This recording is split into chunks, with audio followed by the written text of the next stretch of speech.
Hi friend नमस्कार जय Jagannath. So friend आपने देखिपे जहाँकि OSMC तरफ बहुत बड़ निजुक्ति आसी जाइए जहाँकि यही भिडियो माध्यम कहि किपर आप्लाय करेंगे step by step process video शेष में कहि तेणु भिडियो को जमा भी स्किप न करी फुल वाच करूँ जहाँफल आपने बुझीपारे। देखो ऑनलाइन जो रिक्वायरमेंट रही ओडिशा स्टेट मेडिकल जो कॉर्पोरेशन LTD जो रोचे आपंकर ए गवर्नमेंट ऑफ ओडिशा अंडरटेकिंग रोचे ठीक अच्छे। तो सर्वप्रथम वीडियो देखते वीडियो गोटे लाइक करूँ और सांगसाथी मान सर बहुत मात्रा शेयर करूँ। एमती कंटेंट पाइबापी आम चैनल को सब्सक्राइब कर पाखे बेल आइकन को प्रेस कर रखुँ। तो देखूँ जहाँकि आपणकर जो करेन्ट वैकेंसी रोचे आपड़ देखिपे जहाँकि सीरियल नंबर देखो 1 रोचे आपंकर असिस्टेंट मैनेजर रोचे जहाँकि 2 रे भी जो मैनेजर रोचे असिस्टेंट मैनेजर ठीक अच्छे। ता सहित सैलरी भी स्केल पे आप देखिपे वैकेंसी 2टा रोचे। ता सहित 3 नंबर देखूँ जहाँकि बायोमेडिकल इंजीनियर रोचे 3टी पोस्ट रोचे।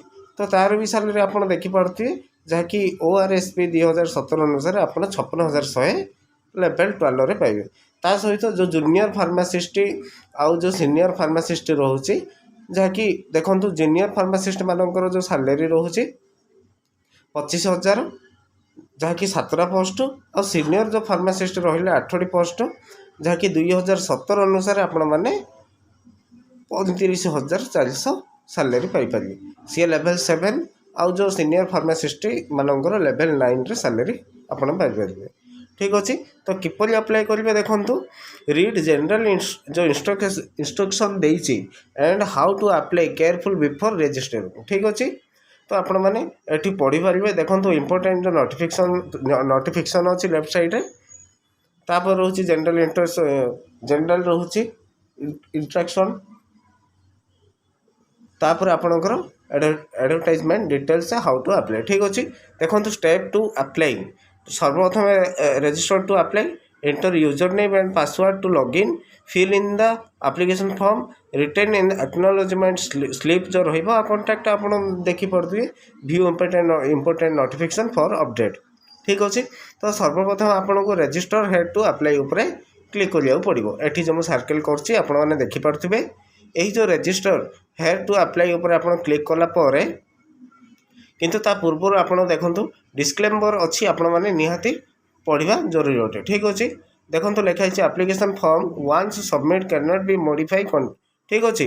तो गोटे थर जदि आप सबमिट करदे तो मॉडिफाई जमार भी हेनी तेणु आपण मैंने किसी भी जदि माने ये थी आपण मैंने डायरेक्ट मत पचारि पारे DM करें मुझे आंसर निश्चय देवी जदि किसी भी सी कही not be responsible for any incorrect और डिले ठीक अच्छे filling of the application form by any candidate ठीक अच्छे। तो सर्वप्रथम आपण मैंने रजिस्टर हेड टू अप्लाई उपर क्लिक करेंगे।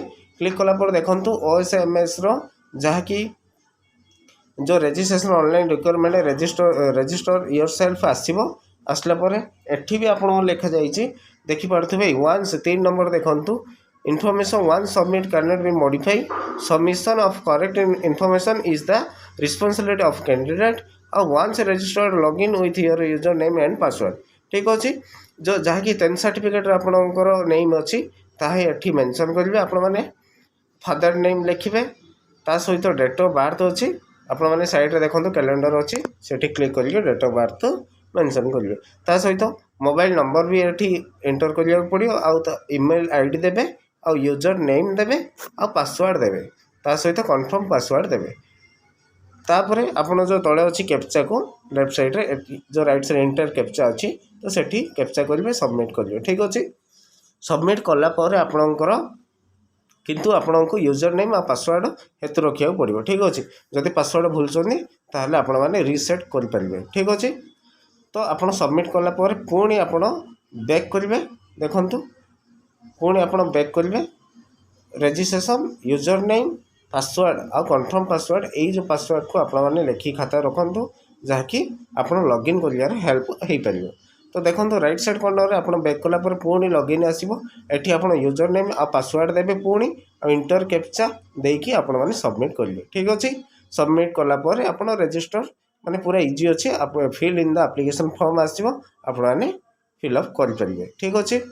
तो किसी भी जब क्वारी थाए ताहले आप डायरेक्ट DM करेंगे ठीक अच्छे आउ किसी जदि आप जापाना तो direct video description phone number अच्छे डायरेक्ट कॉल करें। रोचे फ्रेंड, जय जगन्नाथ।